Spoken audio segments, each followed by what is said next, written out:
Ambição de muitos, realização de poucos. Primeiro eu quero começar a falar sobre a importância do dinheiro. Você acha que o dinheiro é importante na sua vida? Porque muita gente fala, dinheiro não é importante. O importante é ser feliz. Eu quero saber se você tem os credores batendo na sua porta, se você tem um filho doente que você não pode levar no médico, se você tem uma mãe que está precisando de assistência médica e você não tem dinheiro, se o dinheiro é importante. Dinheiro é importante, sim. Se você for nas penitenciárias, 99,99% do pessoal que está lá por causa de dinheiro. Se você for analisar os divórcios, 85% dos divórcios nos Estados Unidos, eu não tenho a estatística brasileira, mas tem a americana para lhe dar, 85% dos divórcios nos Estados Unidos ocorrem por causa de problemas de dinheiro. Ou seja, se falta de dinheiro está destruindo famílias, se falta de dinheiro está colocando pessoas nas penitenciárias, está fazendo gente roubar, assaltar, dinheiro é importante, sim. Só que nós crescemos uma cultura dizendo que não, que se você tem ambição pelo dinheiro, alguma coisa está errada com você. Eu quero começar apresentando a situação, o futuro da Previdência no Brasil. Hoje nós temos trabalhando 89 milhões de brasileiros. Trabalhando. Só que o trabalho informal no Brasil é muito grande, você sabe disso, né? Então, somente 34 milhões, ou menos de 40% desse pessoal, paga Previdência, menos de 40%. Somente 34 milhões desses 89 milhões que estão trabalhando, que são trabalhadores, pagam a Previdência. Muito bem, temos 21 milhões de aposentados. Se você fizer a matemática aí, você vai ver que você tem 1,6 trabalhando para um aposentado. Essa é a relação. Isso quando começou lá atrás, nós tínhamos 40 brasileiros trabalhando para um aposentado. Hoje nós temos 1,6 brasileiros trabalhando para um aposentado. Se fosse só isso, já estava mal, mas você imagina. Antigamente, o sujeito se aposentava aos 65 e morria aos 67. Hoje ele se aposenta aos 65 e não morre mais. Tem gente usufruindo da aposentadoria por 30 anos. Você imaginou o que é isso? Às vezes ele usufrui mais da aposentadoria do que ele pagou. O problema da Previdência é um problema de arrecadação, não é uma reforma que vai resolver esse problema. É um problema de arrecadação. Por que eu estou trazendo esse problema aqui? Eu vou falar de dinheiro, estou falando de Previdência. Porque se você tem menos de 30 anos, é possível que quando chegar a sua hora de aposentadoria, não vai ter aposentadoria para você, não. É assim que o mundo caminha. As pessoas, os países estão envelhecendo, o mundo como um todo está envelhecendo, o pessoal cada vez está vivendo mais, cada vez dependendo mais da aposentadoria e cada vez menos gente trabalhando correspondente ao número de pessoas aposentadas. Então, a minha recomendação para você é que você viva a sua vida, porque eu tenho duas notícias boas aqui. Aliás, uma boa e uma má. A boa notícia é que você vai viver muito tempo, porque hoje a medicina permite a gente estar vivendo muito tempo. A má notícia é que é possível que o seu dinheiro acabe antes da sua vida. Se isso acontecer, você vai depender de quem? Dos seus filhos, que provavelmente já estarão velhos também, dos seus netos. Eu acho que o neto está cuidando da vida dele, não vai separar a vida dele para cuidar da situação financeira do avô. Então eu acho que você deve pensar nisso seriamente. E como é que você faz? Aí que vem esse material aqui. Então eu quero começar perguntando para você, qual é a sua abastança? Isso mesmo, abastança. Talvez seja uma palavra nova para você, não é? Abastança é com C cedilha. Abastança significa o número de dias que você pode viver sem trabalhar, mantendo o seu padrão de vida. Se você parasse de trabalhar hoje, ou se você tivesse um acidente, ou se você fosse demitido, quanto tempo, quantos dias você pode manter o seu padrão de vida manter o seu padrão de vida e sem trabalhar, continuar vivendo. Isso é abastança. Deu para entender? Você tem que fazer o seu cálculo. Eu recomendo que todo final de ano você faça o seguinte: você faz um cálculo da sua abastança. Se a sua abastança de ano para ano não estiver aumentando e você continuar trabalhando, alguma coisa de errado está acontecendo. Ou seja, está trabalhando por nada. Você está gastando em coisas fúteis, supérfluas, e não está criando a sua abastança. Então, todo final de ano, você tem que ver o seguinte: qual é a minha abastança esse ano, qual era a minha abastança ano passado e quanto que eu melhorei. Até que vai chegar um ponto, espero eu, que a sua abastança seja indeterminada. Ou seja, o dinheiro que você ganhou vai gerar dinheiro, que vai gerar dinheiro, que vai gerar dinheiro, que mesmo que você viva 120, 130 anos, que vai ser possível no futuro próximo, você vai ter dinheiro suficiente. Você deve conhecer um ditado de Sócrates, que diz assim: diz-me com quem andas e dir-te-ei quem és. Você já escutou falar disso? Pois é, olha que experiência interessante. Talvez você tenha que parar até para refletir. Olha só, quais são as 6 pessoas com quem você passa a maior parte da sua vida? Todos os seus filhos, filhas, genros e noras vão contar um só. Você vai fazer uma lista. Com quem eu passo mais tempo, segundo com quem eu passo mais tempo, terceiro com quem eu passo mais tempo, quarto, 5, 6. Você vai ter que ter 6 nomes. Claro que uma dessas linhas você vai incluir filhos, filhas, genros, noras, netos, tudo incluído numa linha só.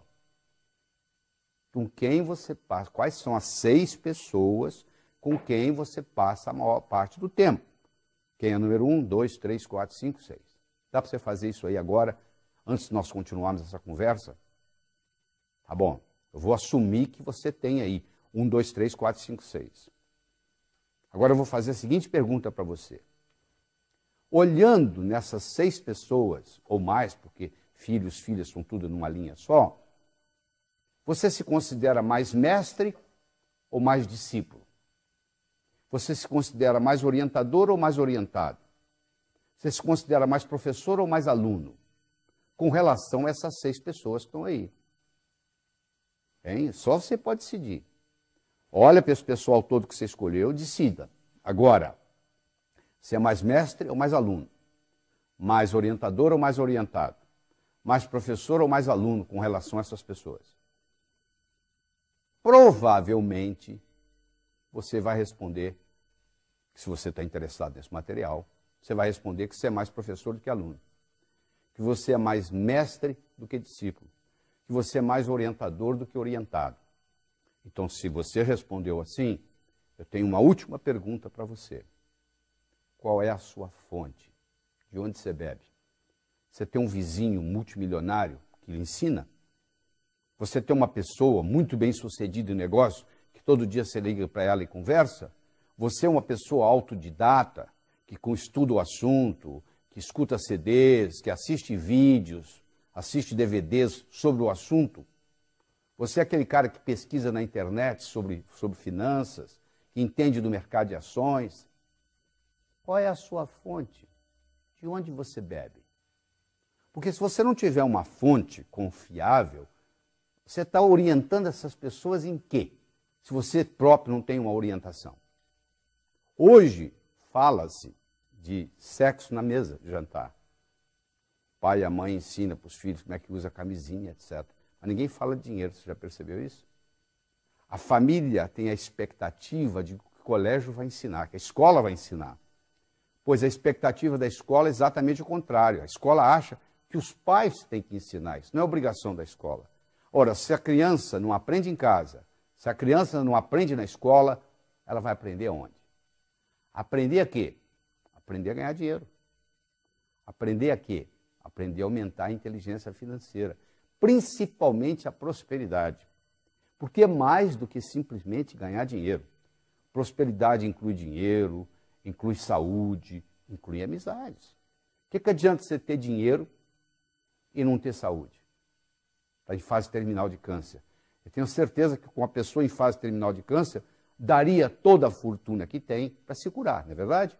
Então tem que ter saúde. O que adianta você ter dinheiro, ter saúde e não ter com quem compartilhar? Não faz diferença nenhuma, não é verdade? Então é um tripé. É dinheiro, é saúde e é felicidade. Porque o dinheiro vai lhe dar o quê? O dinheiro vai lhe dar independência financeira. O que é independência financeira? É você não fazer nada que você não goste por causa de dinheiro. E nunca deixar de fazer algo que você goste por falta de dinheiro. Se você está fazendo algo que você não gosta por causa de dinheiro, ou deixando de fazer algo que você gosta por falta de dinheiro, você ainda não adquiriu o nível de independência financeira. Que, aliás, só 4% da população no mundo adquire. É uma minoria que tem esse privilégio. Então, para você ir a qualquer lugar, você tem que saber de onde você está saindo.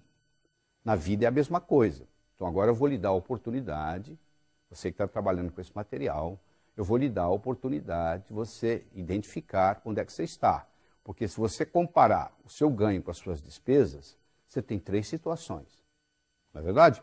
Ou você está ganhando mais do que você está gastando, ou você está ganhando igual você está gastando, ou você está gastando mais do que você está ganhando. Não tem outro jeito. Ou você ganha mais do que gasta, ou você gasta mais do que ganha, ou você está ganhando e gastando mais ou menos igual. Então, levando em consideração tudo isso, você vai poder, nesse momento, determinar o seu nível financeiro. Eu tenho 4 níveis aqui para você estudar qual que é o seu. Vou falar o primeiro, sobrevivência. A própria palavra já diz, sobreviver. Significa o seguinte, eu estou trabalhando hoje para pagar o que eu gastei ontem. Eu estou sobrevivendo. Isso é sobrevivência. Número 1. Número 2. Estou trocando 6 por meia dúzia. Sabe o que significa trocar 6 por meia dúzia? Eu estou pedalando. Se eu parar de pedalar, eu desequilibro a bicicleta. A bicicleta só se mantém em equilíbrio se você estiver pedalando. Para de pedalar para você ver. Você cai ou para a direita ou para a esquerda. Então o sujeito está pedalando, ou seja, ele está ganhando, gastando, ganhando, gastando, ganhando, gastando. Esse é o nível 2. O nível 3 é quando você está guardando dinheiro debaixo do colchão. Não é literalmente colocando dinheiro debaixo do colchão. Não é isso que eu estou falando, não. Eu estou usando essa expressão para indicar o seguinte, está sobrando dinheiro, só que você não sabe o que fazer, você não sabe como investir. Só para você ter uma ideia, se amanhã você colocar R$100 na poupança do seu banco e só retirar daqui 10 anos, deixar lá durante 10 anos, o dia que você for lá buscar, se você pegar aquele dinheiro todo, você vai poder comprar uma roda com um pneu. Por outro lado, se você amanhã pegar R$100 emprestados, se amanhã você pegar R$100 emprestados do seu banco e não pagar juros por 10 anos, daqui 10 anos você vai dever para o banco um carro zero, o valor de um carro zero popular. Se você deixar o dinheiro lá, você vai poder no final comprar um pneu com a roda. Se você sacar o dinheiro e não pagar os juros, você vai dever um carro zero popular brasileiro, que não é barato. Então isso lhe dá uma ideia da perspectiva do processo. Quer dizer, dinheiro na poupança é quase igual você colocar o dinheiro debaixo do colchão. Então esse é o item 3. E o item 4, quer dizer, o primeiro é sobrevivência, o segundo é trocar 6 por meia dúzia, o terceiro é guardando debaixo do colchão, e o quarto é justamente aquilo que nós já conversamos, que é a independência financeira. É quando você atinge um patamar na vida onde você tem uma abastança indeterminada. Ou seja, você pode viver o tempo que você quiser, essa abastança ela vai fazer com que o dinheiro gere dinheiro, que gera dinheiro, que gera dinheiro. Se você viver 120 anos, você vai ter dinheiro. Se você viver 140, você vai ter dinheiro. É isso que todo mundo almeja, atingir um ponto na vida onde a sua abastança se torne indeterminada, indefinida, ou seja, enquanto você viver, você tem. E você diz assim, eu sei que você deve estar curioso, né? Como é que eu faço isso? Como é que eu faço isso na minha vida? Como é que eu faço isso acontecer na minha vida? Pois bem, por isso que nós estamos aqui. Eu quero começar lhe ensinando sobre a roda da abundância. A roda da abundância é um conceito espetacular. A quantidade de dinheiro que você vai gerar na sua vida é diretamente proporcional à velocidade com que a roda da abundância vai girar na sua vida. A roda da abundância tem dois lados, o doar e o receber. O doar pode ser duas coisas diferentes. Você pode doar para quem precisa, chama-se caridade, ou você pode doar para quem não precisa, chama-se generosidade. Então, doar é a metade da roda. Uma roda não roda só com a metade. O cara que não quer doar nada, a roda da abundância não roda na vida dele. Ele pode até ter uma conta bancária avantajada, mas ele pensa como pobre, vive como pobre, se sente pobre, porque ele não faz parte da abundância do mundo. Então, doar é um grande segredo. Pergunta para os Rockefellers, o próprio Bill Gates acabou de se aposentar e agora vai se dedicar tempo integral ao altruísmo, tempo integral à fundação, ou seja, para ajudar os necessitados. Porque ele sabe, ele descobriu esse segredo que os Rockefellers descobriram, que todo mundo sabe, que é dando que se recebe. Então deixa eu falar um pouco na diferença entre caridade e generosidade. Se eu dou um dinheiro para alguém e essa pessoa está precisada, eu acabei de fazer um ato de caridade. Se eu dou o dinheiro para alguém, ou não necessita ser dinheiro, se você compra uma gravata e leva de presente para o seu amigo que está fazendo aniversário, você não fez uma caridade. O seu amigo poderia ir no shopping e comprar aquela mesma gravata. Ele não está precisado para comprar a gravata. Você não precisa ter levado a gravata para ele. Você não foi caridoso, você foi generoso. Se você pratica só caridade, você está enviando para o seu subconsciente a seguinte mensagem: no mundo só ganha quem precisa. Eu vou ficar precisado para ganhar. Faz sentido o que eu estou falando? Se você pratica também generosidade, você está enviando a seguinte mensagem para o mundo: mesmo quem não ganha, mesmo quem não precisa, ganha. Eu não necessito ficar precisado para ganhar. Então essa roda da abundância, ela tem dois lados: o doar, que nós acabamos de falar, e o receber. Tem gente que não aceita nada dos outros, já percebeu? Tem gente que faz favor para os outros, mas não aceita favor de ninguém. Isso tem um nome. Como é que chama? São pessoas soberbas. O que é a soberba? Você acha que não precisa de ninguém. As pessoas precisam de você. Então essas pessoas não têm problema no lado do doar, mas elas têm um problema do lado do receber. E como a roda é metade doar e metade receber, vem um problema. Esse conceito da roda doar-receber, eu poderia trocar a palavra doar pela palavra vender. Eu poderia trocar a palavra receber pela palavra comprar. E eu vou lhe explicar toda a recessão do mundo, toda a economia mundial. O que é uma recessão? É quando o comprador para de comprar, o vendedor para de vender, o comprador para de comprar, o vendedor para de vender, entra em recessão. O que é sair da recessão? O comprador começa a comprar, o vendedor começa a vender, comprar, vender, sai da recessão. Eu posso explicar a economia mundial baseada nessa roda da abundância. Só que aqui eu troquei a palavra vender pela palavra doar e troquei a palavra comprar pela palavra receber. Então eu tenho 4 situações básicas na vida. Eu tenho o sujeito que tem problema em doar, mas tem facilidade em receber.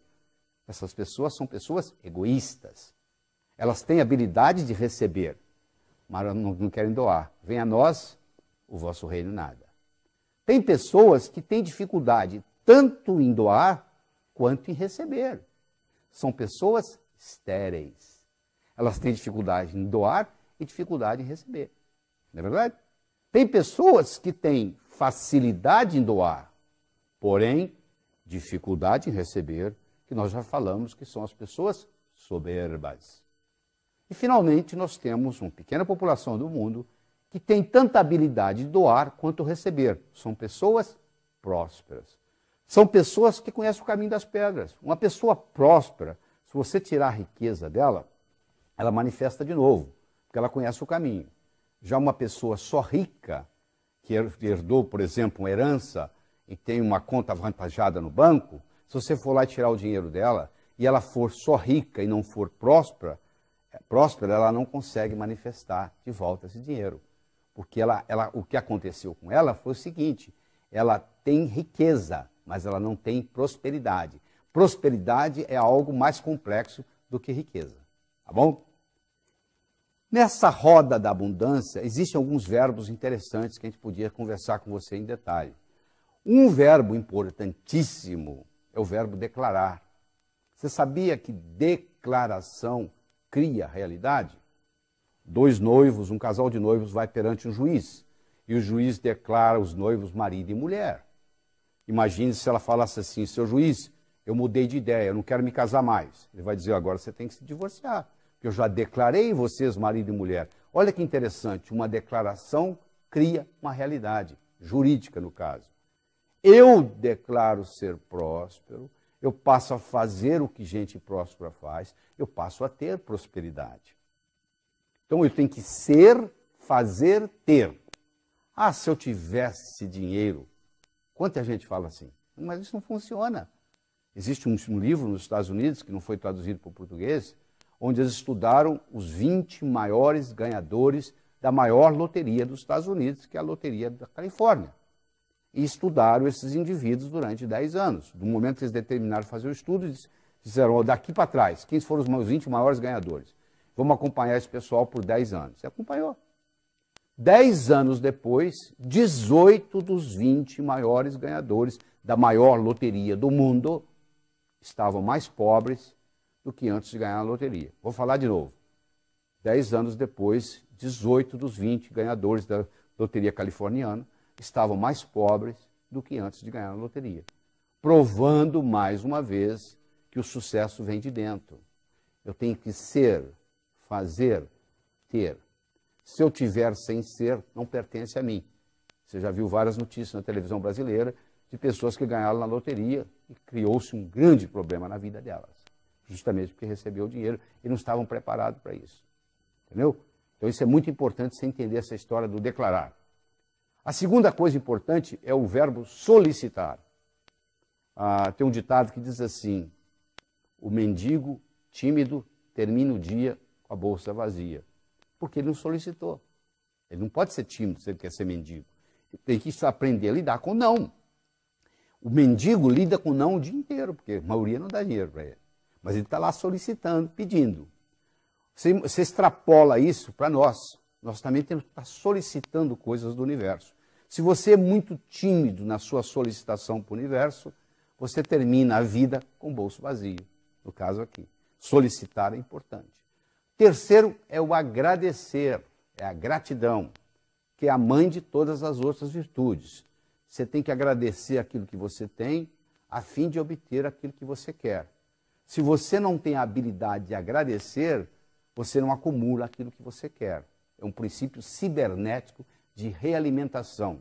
Quando você coloca um ar-condicionado numa sala e coloca no termostato do ar-condicionado 21 graus Celsius, a temperatura da sala vai realimentar esse processo.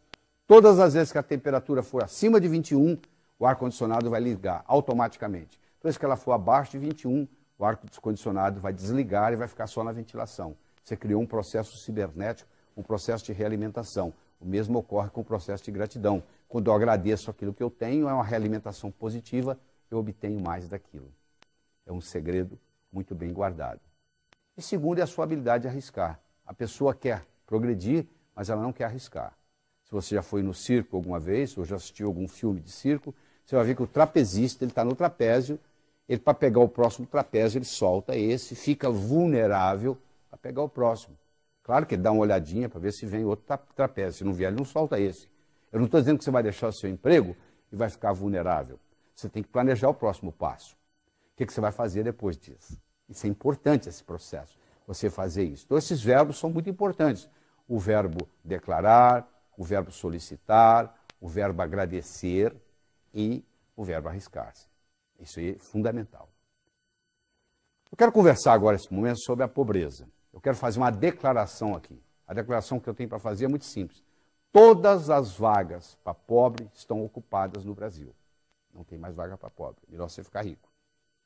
Se você quiser ser pobre na Suécia, não tem problema. Você vai receber casa, comida, roupa lavada, remédio, hospital. Se você quiser ser pobre na Suíça, não tem problema nenhum. Se você quiser ser pobre nos Estados Unidos, você não tem quase problema nenhum. Mas no Brasil você não pode ser pobre. Por quê? Todas as vagas estão ocupadas, já temos demais. A melhor coisa que você pode fazer pelos pobres é não ser um deles. Ou seja, você está do outro lado para ajudar. E nós temos que fazer, não é fazer o pobre, o rico ficar pobre, é fazer o pobre ficar rico. Você nunca pode fortalecer o fraco enfraquecendo o forte.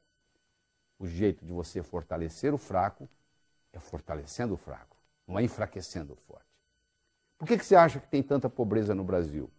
Um país com 8.513.844 km², onde o sol brilha 365 dias por ano, onde aqui não tem terremoto, aqui não tem furacão, onde todo estrangeiro que vem aqui e mora aqui por um período de tempo acha que isso aqui é o paraíso das oportunidades, só o brasileiro que não vê isso. Por que a gente tem tanta pobreza? Por algumas características. A primeira delas é a ignorância financeira.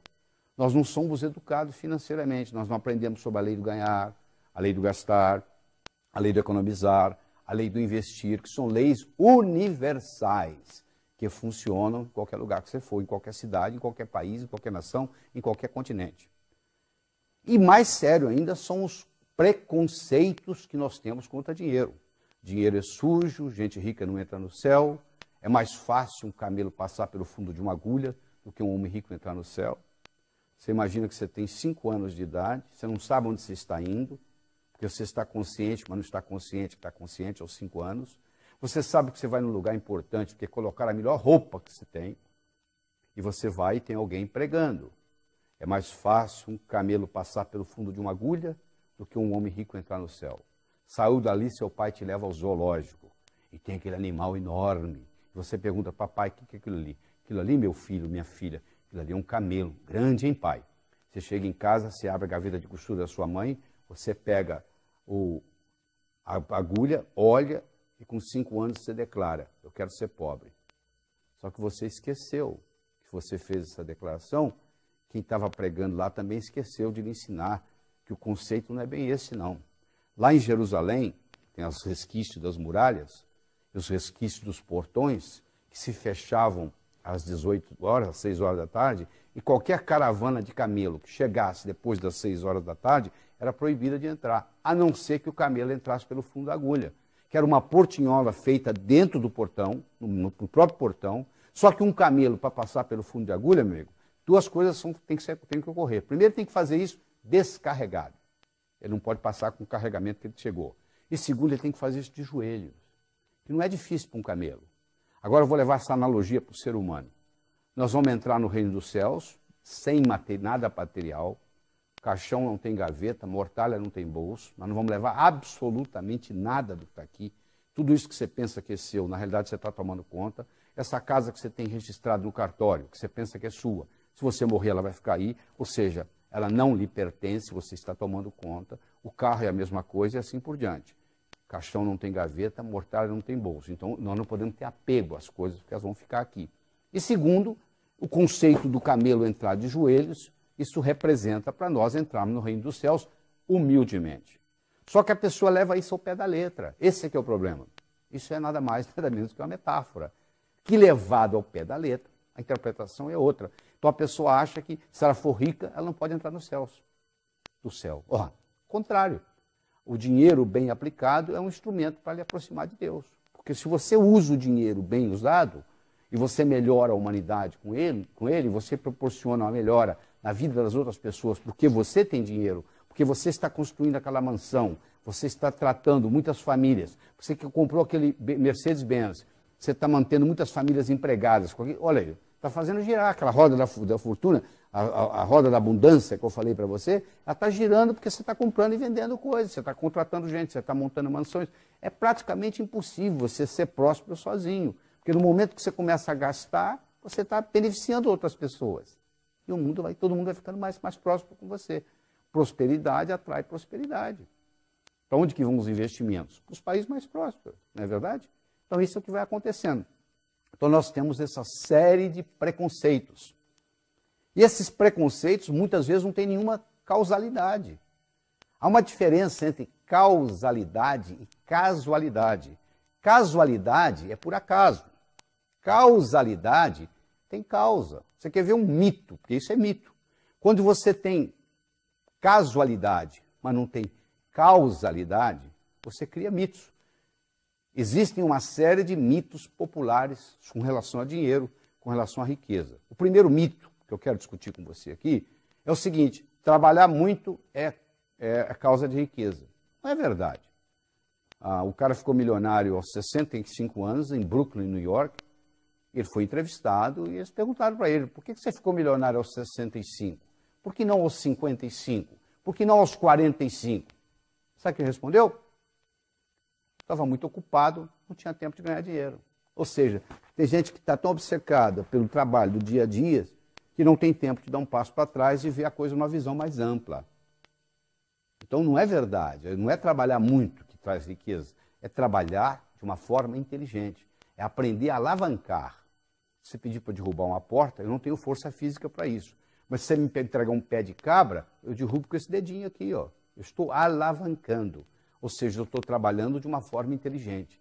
Alavancar no mundo de negócios é trabalhar de uma forma inteligente. Então isso é muito importante. Vamos para o segundo mito? Não é correto trabalhar e se divertir ao mesmo tempo. Não, sabe o que eu faço? Durante a semana eu trago o leite das crianças. Agora no final de semana eu faço o que eu gosto. Meu amigo, o que você faz como diversão, alguém faz como profissão. O que você faz como hobby, alguém faz como trabalho. Qual o seu hobby? O meu hobby é jogar tênis. Pois é, tem gente que é instrutor de tênis. O que você faz como diversão, vai ter gente no mundo fazendo como profissão. Então, o grande segredo é você ter um hobby e cobrar por ele. Porque aí você não vai sentir que você está trabalhando. Você está se divertindo, é seu hobby. Você faria até de graça. Então, se você trabalha numa coisa que você faria até de graça, primeiro você não vai pensar em aposentadoria. Porque se você faria até de graça, você quer continuar fazendo. Aquilo que o cara sonha que vai fazer depois de aposentado. Se você já estiver fazendo aquilo que você sonha de fazer, não vai fazer diferença. Você não vai estar pensando em aposentadoria, que é outro problema sério. Porque hoje tem-se o conceito que o sujeito tem que se aposentar aos 65. Como as pessoas estão vivendo mais, isso vai chegar uma hora que vai ter que mudar, tá bom? O tempo de trabalho vai ter que aumentar, porque senão não tem outro jeito. Já não tem solução. A Previdência já está quebrada, etc. e tal, você sabe muito bem disso. Eu não vou estar discutindo isso aqui. Mas eu quero dizer para você o seguinte, que esse tempo de trabalho, uma hora vai ter que aumentar, porque a longevidade está aumentando. Mas tem que ser uma longevidade saudável também. Não adianta você viver mais e viver mais tempo doente. Não adianta eu viver 90 anos e ter Alzheimer dos 81, 90. Passei 9 anos, ou seja, 10% da minha vida doente. Não adianta nada. Terceiro mito. A ocupação correta é importante para ganhar dinheiro. Sabe por que eu não sou rico? Porque eu escolhi a profissão errada. Se eu tivesse escolhido a profissão do meu irmão, o que seu irmão é? Meu irmão é médico. Eu conheço médico pobre, médico rico. Advogado pobre, advogado rico. Engenheiro pobre, engenheiro rico. Jornalista pobre, jornalista rico. Qualquer profissão você tem rico e pobre. Então essa história que é a ocupação que faz a diferença não é verdade. Você vai encontrar em todas as profissões gente ganhando dinheiro e gente perdendo dinheiro. Como você encontra em todo o mercado, no mesmo mercado, você vai encontrar empresas ganhando dinheiro e empresas perdendo dinheiro no mesmo mercado. É claro que a empresa, a primeira desculpa que ela arruma, sabe qual é? Isso é por causa do mercado. Aí eu pergunto, se é por causa do mercado, como que o seu concorrente está ganhando dinheiro? Se fosse o mercado, o seu concorrente também deveria estar perdendo dinheiro. E tem concorrente seu ganhando dinheiro. Então é fácil de jogar a culpa para fora. Mas não é isso, não é bem isso. Não é por causa da minha ocupação. Não tem nada a ver com a sua ocupação. Sabe por que eu não ganho dinheiro? Esse é outro mito. Porque eu não tive a oportunidade de ir para a faculdade. Porque eu não tive uma boa formação. Isso também não é desculpa. Se você pegar o Thomas Edison, que foi cofundador com o Morgan, da maior empresa do mundo por muitos anos, que foi a General Electric, ele teve 3 meses de escola. Você pegar o Henry Ford, que revolucionou o mundo automobilístico, com o trabalho dele, que foi na época dele um dos homens mais ricos do mundo, tinha 2º ano de ginásio. Se você pegar uma figura atual, que é o Bill Gates, que tem 3 recordes mundiais, ele também não terminou a faculdade. Ele saiu de Harvard para montar a Microsoft. Eu não estou aqui estimulando ninguém a não estudar. Eu estou dizendo que só estudar não é suficiente, porque os pais têm aquela ilusão de que se seu filho estudar numa escola boa e tirar boas notas, que o futuro está garantido. Não é verdade. Isso é um requisito, é importante, mas é necessário, mas não é suficiente. Necessário, porém não suficiente. Você não faz um bolo só de farinha, nem só de manteiga, nem só de ovos. São ingredientes necessários, são, mas cada um deles por si não é suficiente. Então é claro que um bom estudo, uma boa educação ajuda. Mas em geral, a maioria do que acontece, o sujeito estuda e vai trabalhar para um que não tem estudo, que nunca estudou. É um paradoxo, né?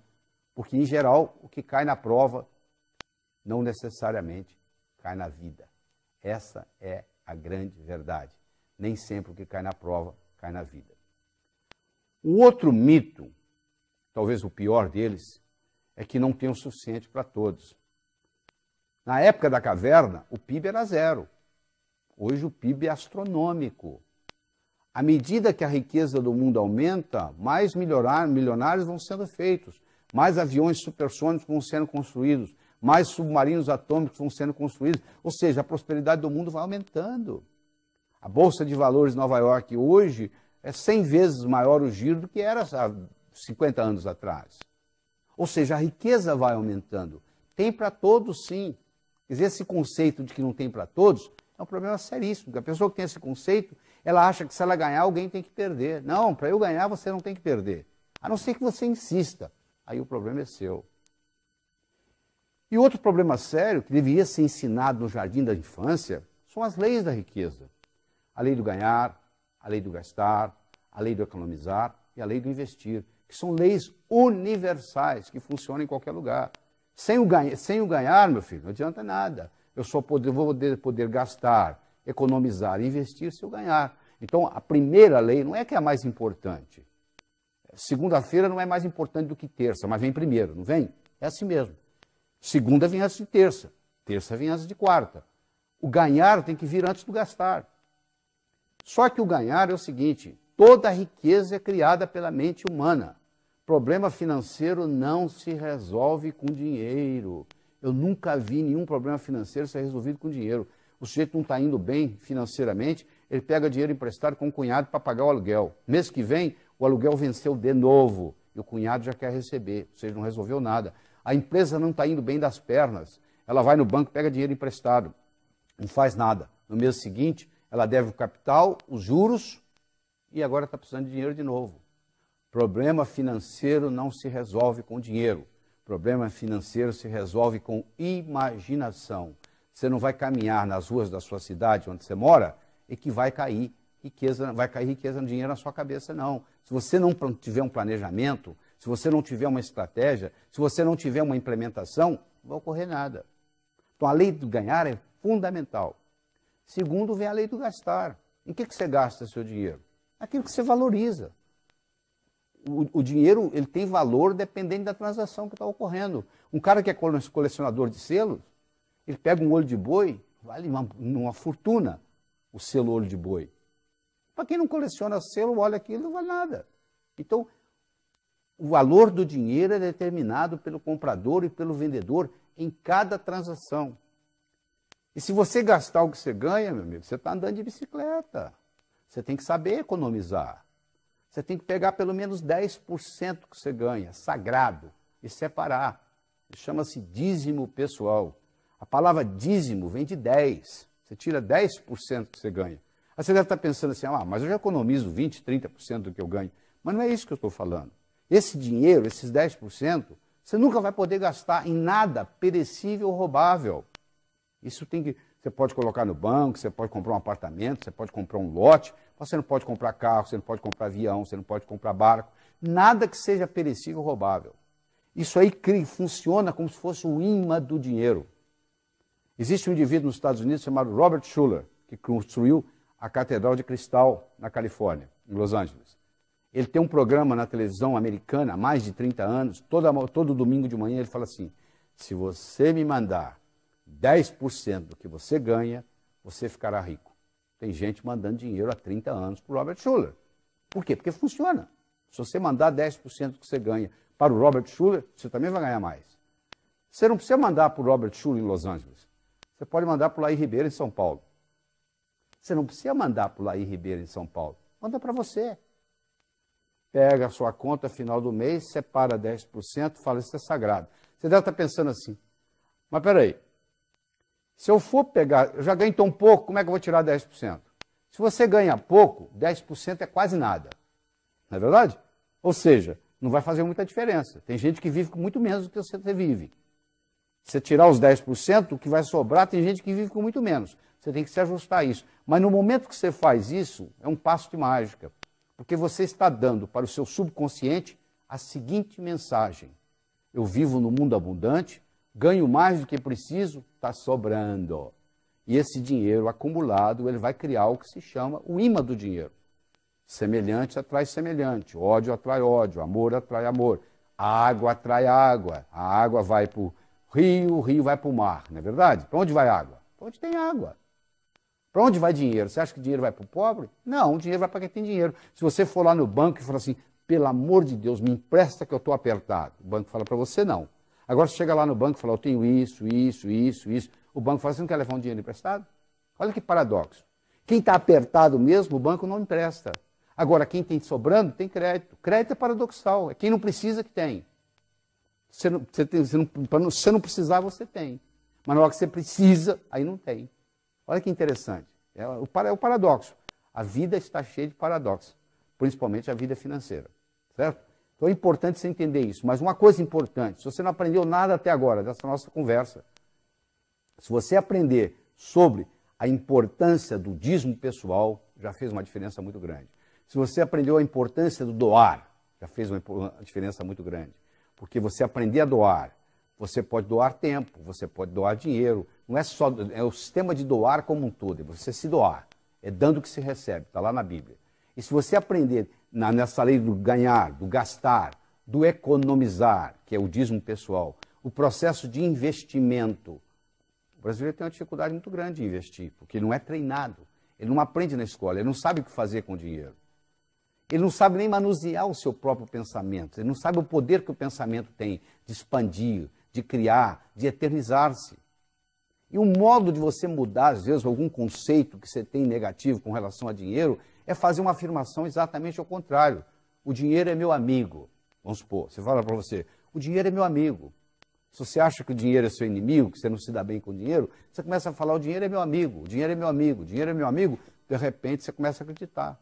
Eu ganho mais do que eu gasto, eu ganho mais do que eu gasto, eu ganho mais do que eu gasto, eu ganho mais do que eu gasto. E aí você começa, o seu inconsciente começa a ficar dizendo, eu ganho mais do que eu gasto, eu ganho mais do que eu gasto. Eu começo a acreditar. Você sabe que tem pessoas que têm dívida como condição de vida, né? A pessoa ganha X, está devendo, você dobra o salário dela, ela está devendo mais ainda. Você triplica o salário, ela deve mais ainda. Quanto mais ela ganha, mais ela gasta. Você deve conhecer alguém assim, ou talvez ter alguém assim na família. Essa pessoa que tem dívida como condição de vida, ela está faltando perdoar alguém, sabia? Principalmente pai e mãe. Se você tem ressentimento no seu coração, você causa uma resignação de futuro. Se você perdoa o seu passado, você multiplica as suas possibilidades de futuro. Então, uma pessoa que carrega ressentimento no coração, ou do pai, ou da mãe, ou da família, ou o que seja, dificilmente vai fluir nela essa prosperidade. E uma chega a ponto de ter dívida como condição de vida. Outra coisa importante que eu quero dizer para você aqui é sobre o dinheiro herdado. Cuidado com o dinheiro herdado, porque o dinheiro herdado ele pode vir, na maioria das vezes ele vem com a conotação de morte. Alguém teve que morrer para você pôr a mão naquele dinheiro. Então, se você tem como conotação de morte, é um problema sério. Porque se vem com alguém que morrer, aquilo não é bem-vindo, aquilo não funciona bem. Então, você conhece gente que vem de família muito rica, que tem muito dinheiro no banco, mas que se você for analisar, a pessoa vive como pobre, se comporta como pobre, pensa como pobre, tem toda uma atitude de pobre, só tem o dinheiro no banco. Ora, se ele tem o dinheiro no banco, mas ele tem toda uma atitude como pobre, na realidade ele está vivendo uma vida de pobre. Viver a vida próspera é diferente. Falta de dinheiro pode ser uma questão temporária. Pobreza é um estado de espírito. Quer dizer, a pessoa, para ter vida próspera é uma questão de atitude. Às vezes ela não tem dinheiro, mas ela sabe que é uma questão de tempo. Falta de dinheiro pode ser uma questão temporária. Pobreza é um estado de espírito. Essa é a verdade sobre tudo isso aí. Então, o que eu quero deixar bem claro é que isso aí é uma ciência. Do mesmo modo que você aprende física, que você aprende química, que você aprende biologia, você pode também desenvolver a sua inteligência financeira. Se você deixar do jeito que está, a tendência é piorar. Se você deixar seu carro parado um ano, depois de um ano você não consegue dirigi-lo, não é verdade? A gasolina evaporou, a bateria descarregou, você não tem condições, está tudo enferrujado, o pneu baixou, você não consegue dirigi-lo. Por quê? Deteriora. As nossas ideias é a mesma coisa, você tem uma série de ideias que você vai vivendo a vida. Se você não começar a colocar ideias novas, aquelas velhas vão se deteriorando e o mundo vai mudando. Então chegou a hora de você começar a adquirir conhecimento novo. O que vai fazer você mudar é o conhecimento que entra. Do mesmo modo que você toma o café da manhã, almoça e janta, os nutrientes da mente são as ideias. Esse material aqui, ó, que você está trabalhando comigo, eu estou lhe trazendo várias ideias, só que você tem que trabalhar com esse material de novo, de novo, de novo, de novo, porque não é só uma vez que você ser exposto a esse material que vai fazer uma diferença. Às vezes as crenças estão aí, porque uma crença, uma vez estabelecida, tem como função única e exclusiva se perpetuar. A tendência da crença é continuar lá, firme. Então, para romper aquela crença, eu tenho que trazer uma crença nova, eu tenho que praticar, eu tenho que mudar o hábito, porque depois que você mudou o hábito, você não precisa de motivação mais não. Você precisa se motivar para escovar os dentes? Não. Você foi tantas vezes que você escovou os dentes que você escova os dentes até dormindo. Você já está motivado para isso. Então, no momento que você faz o hábito financeiro ser uma coisa que faz parte da sua natureza, aí não tem problema, aí a coisa continua. Não interessa a sua idade, não interessa a sua profissão, não interessa a sua conta bancária. A boa notícia que eu tenho é que qualquer pessoa, em qualquer idade, pode revolucionar isso. Só as minhas palavras não são suficientes. Isso aqui é um despertar. Você chega num hotel e pede para despertar amanhã às 6h30. Às 6h30, seu telefone toca. Não significa que você vai ter um bom dia. Significa que você despertou. Pode ser até que você volte a dormir. Isso aqui, esse trabalho que eu estou fazendo com você aqui, é um despertar. O resto agora vai ficar por sua conta. Eu vou contar uma história e com isso nós vamos encerrar aqui. Eu espero que você trabalhe com esse material de novo, de novo, de novo, de novo, até que isso entre na sua estrutura psicológica e faça parte de você. Aí fica no automático. Aí fica fácil. Certo? Diz que uma vez, no inferno, Lúcifer estava muito preocupado porque lá estava havendo uma recessão, estava faltando pecadores. Lá também tem esses problemas. Aí eles resolveram ter uma reunião de marketing para discutir uma estratégia para trazer mais pecadores para o inferno. E eles estavam discutindo e um capeta-chefe levantou a mão e falou assim, é muito simples, nós temos que fazer o ser humano gastar mais. Para gastar mais, ele vai ter que ganhar mais. Para ganhar mais, ele vai ter que trabalhar mais. Ele vai trabalhar, ganhar, gastar, trabalhar, ganhar, gastar, trabalhar, ganhar, gastar. A vida vai passar, ele não vai ter tempo de evoluir, vai terminar aqui. Muito bem, disse Lúcifer, muito bom, mas eu quero escutar outras. Aí um outro capeta-chefe levantou a mão e disse, por que a gente não acaba com o amor próprio do ser humano? Ele não vai gostar de si mesmo, ele só vai olhar para o outro, ele só vai se preocupar com o outro, ele só vai cuidar da vida do outro, ele não vai cuidar da vida de si mesmo, ele não vai evoluir, a recessão ele vai terminar aqui. Muito bom, disse Lúcifer, mas eu quero escutar mais. Aí disse com um capetinha-chefe, estagiário, capetinha estagiário, levantou a mão. Aí Lúcifer olhou para ele e disse, o que você quer? Eu queria dar uma opinião. Qual é a sua opinião? Por que a gente não faz o ser humano pensar que ele vai viver para sempre? E o que isso tem a ver com vir para o inferno? Perguntou o diabo. Só. Ele vai deixar o importante para amanhã, para amanhã, para amanhã, para amanhã. A vida vai passar, ele não vai fazer nada, vai terminar aqui. Diz que o rosto do diabo se iluminou.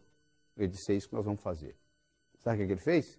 Ele colocou na mente de cada um de nós a semente da eternidade. Você pensa que seu vizinho vai morrer antes de você, que seu primo vai morrer antes de você, que seu ex-chefe vai morrer antes de você, mas você vai enganar a morte, não é verdade? Vai aparecer alguma coisa.